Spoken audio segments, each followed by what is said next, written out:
നമസ്കാരം. ഇന്ന് ഇന്ത്യയെ സംബന്ധിച്ച് വളരെ നിർണായകമായ ഒരു ദിവസമാണ്, ചരിത്രപരമാണ്. കാരണം അമേരിക്കൻ പ്രസിഡന്റ് ഡൊണാൾഡ് ട്രംപ് ഏർപ്പെടുത്തിയ പ്രതികാര ചുങ്കം, അല്ലെങ്കിൽ അദ്ദേഹത്തിൻ്റെ ഭാഷയിൽ പറഞ്ഞാൽ വ്യാപാര ചുങ്കം, അത് നിലവിൽ വന്ന ദിവസമാണ്. ഇന്ത്യയെ സംബന്ധിച്ച വലിയൊരു തിരിച്ചടിയാണ്. അതായത് ഇന്ത്യക്ക് ഏതാണ്ട് 25% നികുതിയാണ് ട്രംപ് ചുമത്തിയിരിക്കുന്നത്. അതുകൂടാതെ റഷ്യയുമായി സഹകരിക്കുന്നതിൻ്റെ പേരിൽ പ്രതികാര നടപടി അല്ലെങ്കിൽ പിഴ നടപടി ഉണ്ടാകും എന്നും ട്രംപ് മുന്നറിയിപ്പ് നൽകിയിട്ടുണ്ട്. അപ്പോൾ ഇത് ഇന്ത്യയും അമേരിക്കയും തമ്മിൽ നിരവധി തവണ ചർച്ചകൾ നടന്നിരുന്നു ഒരു വ്യാപാര കരാറിലേക്ക് എത്തുന്നതിനായിട്ട്. അപ്പോൾ ഒരു കരാറുണ്ടായാൽ ഈ വലിയ ഭീമമായ നികുതി നമുക്ക് ഒഴിവാക്കാൻ സാധിച്ചേനെ. പക്ഷേ ആ ഒരു വ്യാപാര കരാർ സാധ്യമായില്ല. അത് ചർച്ച പലവട്ടം വഴിമുട്ടുന്ന ഒരു സാഹചര്യം ഉണ്ടായി. ഒരു പക്ഷേ ഭാവിയിൽ, സമീപ ഭാവിയിൽ തന്നെ അങ്ങനെ ഒരു ധാരണ ഉണ്ടാകാനുള്ള സാധ്യതയും നമുക്ക് തള്ളിക്കളയാനാവില്ല. പക്ഷേ നിലവിൽ ഇന്ത്യയെ സംബന്ധിച്ച വലിയൊരു തിരിച്ചടിയാണ്. അമേരിക്ക ഏതാണ്ട് 25%-ഓളമാണ് ഇന്ത്യൻ ഉൽപ്പന്നങ്ങൾക്ക് നികുതി പ്രഖ്യാപിച്ചിരിക്കുന്നത്. കൂടാതെ പ്രതികാര നടപടി എന്ന നിലയിൽ, അതായത് റഷ്യയിൽ നിന്ന് ആയുധം വാങ്ങുന്ന രാജ്യങ്ങൾക്ക് 100% നികുതി ഏർപ്പെടുത്തുമെന്നാണ് ട്രംപിൻ്റെ പ്രഖ്യാപനം. അപ്പോൾ ഈ ഇന്ത്യക്കുള്ള പിഴ ഈ 100% എന്നുള്ള കാര്യത്തിലും അവ്യക്തതയില്ല. അങ്ങനെയാണെങ്കിൽ നമ്മുടെ ഇപ്പോഴുള്ള 25%-ൻ്റെ തിരിച്ചടി ഏതാണ്ട് 100%-ലേക്ക് എത്തും. അത് ഇന്ത്യയെ സംബന്ധിച്ച് ചിന്തിക്കാനാവാത്ത ഒരു സംഗതിയാണെന്നുള്ളത് മനസ്സിലാക്കുക. അപ്പോൾ ഇന്ത്യക്ക് എന്തുകൊണ്ട് അമേരിക്കൻ വിപണി എത്ര പ്രാധാന്യമുള്ളത് എന്നുള്ളത്, അതായത് ഇന്ത്യയും അമേരിക്കയും തമ്മിലുള്ള വ്യാപാര കമ്മി പരിശോധിച്ചാൽ തന്നെ മനസ്സിലാകും. അതായത് ഏതാണ്ട് 64 ബില്യണിലധികം രൂപയുടെ കമ്മിയാണ് അമേരിക്കയ്ക്ക് ഇന്ത്യയുമായിട്ടുള്ളത് എന്നുള്ളതാണ് അതിൻ്റെ ഒരു പ്രത്യേകത. അതായത് ഇന്ത്യ അമേരിക്കയിലേക്ക് സാധനങ്ങൾ ധാരാളമായി വിൽക്കുന്നു, എന്നാൽ അമേരിക്കയിൽ നിന്ന് ഇന്ത്യ അധികം വാങ്ങുന്നുമില്ല. അപ്പോൾ അതുകൊണ്ടുള്ള വ്യത്യാസം അമേരിക്കയ്ക്ക് ഏതാണ്ട് അത്രത്തോളം ഉണ്ട് എന്നാണ് ഞാൻ നേരത്തെ പറഞ്ഞതിൻ്റെ ചുരുക്കം. അപ്പോൾ അതുകൊണ്ടാണ് ഇന്ത്യക്ക് ഇത്തരത്തിൽ വലിയൊരു നികുതി ഭാരം ട്രംപ് അടിച്ചേൽപ്പിക്കുന്നത്. അതായത് ട്രംപിൻ്റെ വാദം ഇങ്ങനെയാണ്: ഇന്ത്യയാണ് ലോകത്തെ ഏറ്റവും വലിയ നികുതി ഈടാക്കുന്ന രാഷ്ട്രം. അതിന് കാരണമുണ്ട്. കാര്യം അമേരിക്ക ഇന്ത്യയിലേക്ക് വിൽക്കാൻ ഉദ്ദേശിക്കുന്ന സാധനങ്ങൾ ഏറെയും ഫിനിഷ്ഡ് ഉൽപ്പന്നങ്ങൾ, അതായത് പൂർണ്ണ നിർമ്മാണം പൂർത്തിയാക്കിയ ഉൽപ്പന്നങ്ങൾ. ഉദാഹരണമായി പറഞ്ഞാൽ ഇലക്ട്രിക് കാറുകൾ, വിമാനങ്ങൾ അടക്കമുള്ളവ തൊട്ട് ചില കാർഷിക ഉൽപ്പന്നങ്ങൾ വരെ അമേരിക്ക ഇന്ത്യയിലേക്ക് വിൽക്കാൻ ആഗ്രഹിക്കുന്നുണ്ട്. പക്ഷേ നമുക്കറിയാമല്ലോ, അമേരിക്കൻ ഉൽപ്പന്നങ്ങൾക്ക് സാധാരണ വിപണി വിലയേക്കാൾ ഉയർന്ന വില ഈടാക്കുന്നതാണ് മിക്ക അമേരിക്കൻ ഉൽപ്പന്നങ്ങളും. ഉദാഹരണമായി പറഞ്ഞാൽ നമ്മുടെ നാട്ടുമ്പുറത്ത് വാങ്ങാൻ കിട്ടുന്ന ഒരു മാങ്ങ കിലോയ്ക്ക് 100 രൂപ ആണെന്ന് വിചാരിക്കുക. പക്ഷേ ഒരു അമേരിക്കയിൽ നിന്ന് വരുന്ന മാങ്ങയ്ക്ക് കുറഞ്ഞതൊരു 300 മുതൽ 500 വരെ നമ്മൾ മുടക്കേണ്ടി വരും. കാരണം അത്രയ്ക്ക് വില കൂടിയ ഉൽപ്പന്നങ്ങളാണ് അവർ ഇന്ത്യയിലേക്ക് വിൽക്കാൻ തയ്യാറാക്കി നിർത്തിയേക്കുന്നത്. പക്ഷേ അത് ഗുണനിലവാരത്തിൽ ഉന്നത നിലവാരമുള്ളതാണെന്നും നമ്മൾ പറയേണ്ടതുണ്ട്.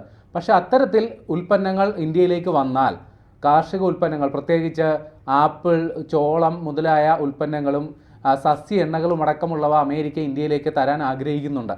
അപ്പോൾ അതൊക്കെ ഇങ്ങോട്ട് വന്നു കഴിഞ്ഞാൽ, നിലവിൽ നമ്മുടെ രാജ്യം ഒരു കാർഷിക അധിഷ്ഠിത രാജ്യമാണ്. നമ്മൾ മറ്റ് രാജ്യങ്ങളിലേക്ക് നമ്മുടെ കാർഷിക ഉൽപ്പന്നങ്ങൾ വിറ്റ് പണം സമ്പാദിക്കുന്ന ഒരു രാഷ്ട്രമാണ്. അപ്പോൾ അമേരിക്ക ഇത്തരത്തിൽ സാധനങ്ങൾ ഇങ്ങോട്ട് തന്നു കഴിഞ്ഞാൽ അത് നമ്മുടെ കർഷകരുടെ താല്പര്യങ്ങൾക്ക് വിരുദ്ധമാണ്. അതുകൊണ്ട് ആ ഉൽപ്പന്നങ്ങൾ കൂടുതലായി ഇങ്ങോട്ട് വരാതിരിക്കാനും കൂടി കണക്കാക്കിയാണ് നമ്മൾ അമേരിക്കൻ ഉൽപ്പന്നങ്ങൾക്ക് അധിക നികുതി അല്ലെങ്കിൽ കൂടിയ നികുതി. ഇപ്പോൾ ട്രംപ് അപ്പോൾ ആരോപിക്കുന്നത് ഏതാണ്ട് 39%-ഓളം ഇന്ത്യ അമേരിക്കൻ ഉൽപ്പന്നങ്ങൾക്ക് നികുതി ചുമത്തുന്നുണ്ടെന്നാണ്. പക്ഷേ അതിൻ്റെ പ്രത്യക്ഷമായ കാരണം, ഇത്തരത്തിൽ നമ്മുടെ താല്പര്യങ്ങൾക്ക് വിരുദ്ധമായിട്ടുള്ള ഉൽപ്പന്നങ്ങൾ നമ്മുടെ വിപണിയിൽ വന്നാൽ അത് നമ്മുടെ കർഷകരുടെ താല്പര്യങ്ങൾക്ക് വിരുദ്ധമാണ്. അപ്പോൾ അതിനെ തടയുക എന്ന ലക്ഷ്യത്തോടു കൂടിയാണ് ഈ ഉയർന്ന നിലയിലുള്ള നികുതി ചുമത്തുന്നത്. അതേപോലെ തന്നെ ടെസ്ലയുടെ അടക്കം ഇലക്ട്രിക് കാറുകൾ ഇന്ത്യയിലേക്ക് കൊണ്ടുവരാൻ ട്രംപ് ആഗ്രഹിക്കുന്നുണ്ട്. പക്ഷേ നമുക്ക് നമ്മുടെ വിപണിയിൽ തന്നെ നിരവധി, ഇപ്പോൾ ടാറ്റ, നമ്മുടെ സ്വന്തം കമ്പനിയാണ്, ടാറ്റ ഇലക്ട്രിക് കാറുകൾ ഉൽപ്പാദിപ്പിക്കുന്നുണ്ട്. മാരുതി ഇലക്ട്രിക് കാറുകളുടെ നിർമ്മാണത്തിലേക്ക് കടക്കുന്നു. അവർ വിപണിയിൽ ഇതിനോടകം അവരുടെ ഇലക്ട്രിക് കാറുകൾ എത്തിച്ചിട്ടുണ്ട്. അപ്പോൾ ഇത്തരത്തിൽ ഇന്ത്യൻ വിപണിയിൽ ഇന്ത്യൻ ഉൽപ്പന്നങ്ങൾ ആ വിപണിയിൽ സജീവമായി ഉള്ളപ്പോൾ അമേരിക്കൻ ഉൽപ്പന്നങ്ങൾ വന്നു കഴിഞ്ഞാൽ തീർച്ചയായും നമ്മുടെ വ്യവസായികളെ, നമ്മുടെ ഉൽപ്പാദനശാലകളെ അത് കാര്യമായി ബാധിക്കും. അതുകൊണ്ട് തന്നെയാണ് അമേരിക്കൻ താല്പര്യങ്ങൾക്ക് നമ്മൾ ഇപ്പോൾ അതിന് വശംവദരാകാതെ പിടിച്ചു നിൽക്കുന്നത്. പക്ഷേ ട്രംപ് ഇപ്പോൾ ഇന്ത്യയുമായിട്ടുള്ള സൗഹൃദമൊക്കെ ഉണ്ടെങ്കിൽ തന്നെയും, അങ്ങനെ പറയുമ്പോൾ തന്നെയും ഇന്ത്യക്കെതിരെ ഒരു പ്രതികാര നടപടി പ്രഖ്യാപിച്ചിരിക്കുകയാണ്. അപ്പോൾ ഇതിൻ്റെ അനന്തരഫലമെന്ന നിലയിൽ തീർച്ചയായും ഇപ്പോൾ ചൈനയുമായിട്ടോ അല്ലെങ്കിൽ മറ്റ് രാജ്യങ്ങളുമായിട്ടോ ട്രംപ് ഇത്തരത്തിൽ വ്യാപാര യുദ്ധത്തിൽ ഏർപ്പെട്ടപ്പോൾ അവർ പ്രതികാര നടപടി എന്ന നിലയിൽ അമേരിക്കൻ ഉൽപ്പന്നങ്ങളുടെ നികുതിയും അവർ കൂട്ടിയിരുന്നു. പക്ഷേ ഇന്ത്യ നിലവിൽ അത്തരത്തിലൊരു നടപടിയിലേക്ക് കടന്നിട്ടില്ല. പക്ഷേ നിർണായകമായൊരു തീരുമാനം ഉണ്ടായിരിക്കുന്നു. കാരണം അമേരിക്ക ഇന്ത്യക്ക് F-35 യുദ്ധവിമാനങ്ങൾ വാഗ്ദാനം ചെയ്തിരുന്നു. അതിനി വേണ്ട എന്നുള്ള നിലപാട് ഇന്ത്യ ഔദ്യോഗികമായി എടുത്തു എന്നുള്ള സുപ്രധാന തീരുമാനം വന്നിരിക്കുന്നു. അതായത് ഇപ്പോൾ ട്രംപിനെ അനുനയിപ്പിക്കാൻ വേണമെങ്കിൽ നമുക്ക് വൻതോതിൽ അമേരിക്കയിൽ നിന്ന് ഇത്തരം ഉൽപ്പന്നങ്ങൾ ഇറക്കുമതി ചെയ്യുക, അതായത് ബോയിങ്ങിൻ്റെ യാത്രാ വിമാനങ്ങൾ കൂടുതലായി വാങ്ങാം, F-35 യുദ്ധവിമാനങ്ങൾ വാങ്ങാം, പിന്നെ പ്രകൃതിവാതകം, സ്വർണം മുതലായവയൊക്കെ അമേരിക്കയിൽ നിന്ന് വാങ്ങാം. പക്ഷേ നമ്മൾ തൽക്കാലം അതൊക്കെ, അതായത് അമേരിക്കയെ തൽക്കാലം അനുനയിപ്പിക്കാൻ ഉദ്ദേശമില്ല എന്നുള്ളത് തന്നെയാണ് ഇന്ത്യയുടെ നിലപാട്. അപ്പോൾ ഇന്ത്യ ഇക്കാര്യത്തിൽ F-35 വേണ്ട എന്നുള്ള നിലപാട് കർക്കശമായി എടുത്തിരിക്കുന്നു. അതിന് പല കാരണങ്ങളുമുണ്ട്. F-35ൻ്റെ ഗുണനിലവാരത്തെക്കുറിച്ച്, അതിൻ്റെ ലഭ്യതയെക്കുറിച്ചൊക്കെ നമുക്ക് വലിയ ആശങ്കയുണ്ട്. നമ്മുടെ തിരുവനന്തപുരത്ത് വന്ന F-35 അനുഭവിച്ച യാതന നമ്മൾ നേരിൽ കണ്ടതാണ്. അപ്പോൾ അതുകൊണ്ട് തന്നെ F-35 വാങ്ങുന്നത് ബുദ്ധിപരമായല്ല എന്നുള്ള വിദഗ്ധോപദേശം ഇന്ത്യക്ക് കിട്ടിയിട്ടുണ്ട്. അതുകൂടാതെ റഷ്യ ഇന്ത്യക്ക് വലിയൊരു വാഗ്ദാനമാണ് മുന്നോട്ട് വച്ചിരിക്കുന്നത്. അതായത് F-35 നമ്മൾ വാങ്ങിയാലും അതിൻ്റെ സാങ്കേതിക സംവിധാനങ്ങൾ, അതിൻ്റെ സോഴ്സ് കോഡ് എന്ന് പറയും, അതായത് അതിൻ്റെ അറ്റകുറ്റപ്പണി നടത്തുക, അതിൻ്റെ അതിൻ്റെ അപ്ഗ്രഡേഷൻ അടക്കമുള്ള കാര്യങ്ങൾ നടത്തുക, അത് നമുക്ക് സ്വന്തം നിലയിൽ ചെയ്യാൻ സാധിക്കില്ല. അതൊക്കെ നമുക്ക് വീണ്ടും അമേരിക്കൻ കമ്പനിയായ ലോക്ഹീഡ് മാർട്ടിനെ ആശ്രയിക്കേണ്ടി വരും. പക്ഷേ റഷ്യ ഇവിടെ വലിയൊരു വാഗ്ദാനം നമുക്ക് തന്നിരിക്കുന്നു. മുൻപ് തന്നെ ഇന്ത്യയും റഷ്യയും സംയുക്തമായി 5ാം തലമുറ യുദ്ധവിമാനങ്ങൾ നിർമ്മിക്കാനായിട്ടുള്ളൊരു ധാരണയിലേക്ക് എത്തിയിരുന്നെങ്കിലും ഇന്ത്യ അതിൽ നിന്ന് പിൻവാങ്ങിയൊരു ചരിത്രമുണ്ട്. പക്ഷേ റഷ്യ ഇപ്പോൾ ഇന്ത്യക്കൊരു മോഹന വാഗ്ദാനങ്ങൾ നൽകിയിരിക്കുന്നു. അവരുടെ സുഖോയ് 57 അത് ഇന്ത്യയുമായി സംയുക്തമായി നിർമ്മിക്കാം. കൂടാതെ അതിൻ്റെ സോഴ്സ് കോഡ്, അതിൻ്റെ രഹസ്യങ്ങളടക്കമുള്ളവ ഇന്ത്യയിലേക്ക് നൽകാം.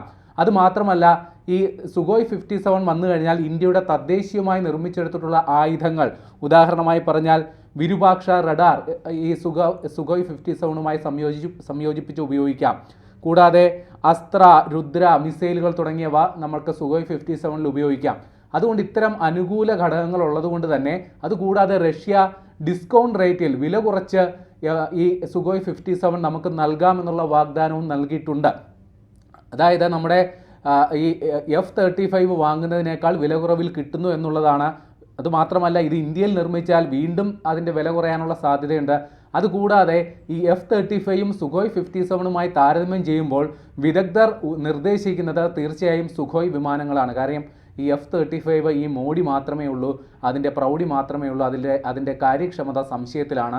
എന്നാൽ സുഖോയെ സംബന്ധിച്ച് നമ്മൾ നിലവിൽ ഉപയോഗിക്കുന്ന വിമാന ശ്രേണിയിൽപ്പെട്ടതാണ് സുഖോയ്. അതുകൊണ്ട് തന്നെ അതിൻ്റെ പ്രവർത്തനക്ഷമതയിൽ നമുക്ക് സംശയമില്ല. അതുകൊണ്ടാണ് സുഖോയ് 57 നമ്മൾ അതുമായിട്ട് മുമ്പോട്ട് പോകുന്നത്. ഇന്ത്യ സ്വന്തമായി 5ാം തലമുറ വിമാനങ്ങൾ നിർമ്മിക്കുന്നുണ്ട്. പക്ഷേ അതിൻ്റെ പൂർത്തീകരണം 10 വർഷത്തോളം കാത്തിരിക്കണം. അതവിടെ നിൽക്കട്ടെ. പിന്നെ മറ്റൊരു പ്രഖ്യാപനം കൂടി ഇപ്പോൾ വന്നിരിക്കുന്നു. അതായത് ഇന്ത്യയെ സംബന്ധിച്ചൊരു ആശങ്ക ഉണ്ടാക്കുന്ന സംഗതിയാണ്, നമ്മുടെ പൊതുമേഖലാ എണ്ണ കമ്പനികൾ റഷ്യയിൽ നിന്ന് എണ്ണ വാങ്ങുന്നത് തൽക്കാലം അതിൽ നിന്ന് പിൻവാങ്ങിയിട്ടുണ്ട് എന്നുള്ളതാണ്. പക്ഷേ നമുക്ക് ആശങ്കപ്പെടേണ്ട സാഹചര്യമില്ല. ഇന്ത്യയുടെ സ്വകാര്യ മേഖലയിലുള്ള 2 പ്രമുഖ എണ്ണ കമ്പനികൾ, അതായത് റിലയൻസും നയരയും, നയര റോസ്നെഫ്റ്റിൻ്റെ, റഷ്യൻ കമ്പനിയായ റോസ്നെഫ്റ്റിൻ്റെ തന്നെ ഒരു സബ്സിഡിയറിയാണ്. എന്നാൽ റഷ്യയിൽ നിന്ന് വാങ്ങുന്ന എണ്ണയിൽ 60% ഈ സ്വകാര്യ കമ്പനികളാണ് വാങ്ങുന്നതെന്നുകൊണ്ട് നമുക്ക് ആശങ്കയ്ക്ക് ഇപ്പോൾ തൽക്കാലം വകയില്ല. പൊതുമേഖലാ സ്ഥാപനങ്ങൾ ഏതാണ്ട് 40% എണ്ണയാണ് റഷ്യയിൽ നിന്ന് കൊണ്ടുവരുന്നത്. അവർ തൽക്കാലം പിൻവാങ്ങി ഇപ്പോൾ അബുദാബിയിൽ നിന്ന് എണ്ണ എത്തിക്കാനായിട്ടുള്ള നടപടികളിലേക്ക് കടക്കുകയാണ്.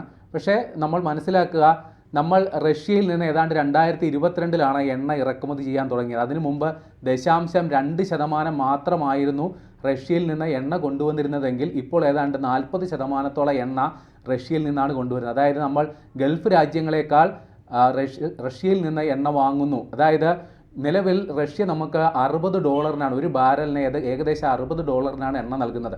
ഇനി റഷ്യയിൽ നിന്ന് നമ്മൾ ആ എണ്ണ വാങ്ങുന്നത് വേണ്ടെന്ന് വെച്ചാൽ അത് ഏകദേശം $130 മുതൽ $140 വരെയാകും. അത് ഇന്ത്യയുടെ താല്പര്യങ്ങൾക്ക് വിരുദ്ധമാണ്. അതുകൊണ്ട് എന്ത് വില കൊടുത്തും ഇന്ത്യ റഷ്യയിൽ നിന്ന് എണ്ണ വാങ്ങുന്നത്, അതായത് പൊതുമേഖലാ സ്ഥാപനങ്ങൾ, അതായത് ഇന്ത്യയുടെ സർക്കാരിൻ്റെ നേരിട്ടുള്ള നിയന്ത്രണത്തിലുള്ള സ്ഥാപനങ്ങൾ വാങ്ങുമ്പോഴാണല്ലോ അമേരിക്കയ്ക്ക് അതൃപ്തിയുള്ളത്. പക്ഷേ നമ്മുടെ സ്വകാര്യ മേഖലയിൽ വാങ്ങുമ്പോൾ ഒരു പരിധിവരെ നമുക്ക് ആ ന്യായം പറഞ്ഞ് പിടിച്ചു നിൽക്കാം. അതുകൊണ്ട് തന്ത്രപരമായൊരു സമീപനം ഇക്കാര്യത്തിലും ഇന്ത്യ സ്വീകരിച്ചിട്ടുണ്ട്.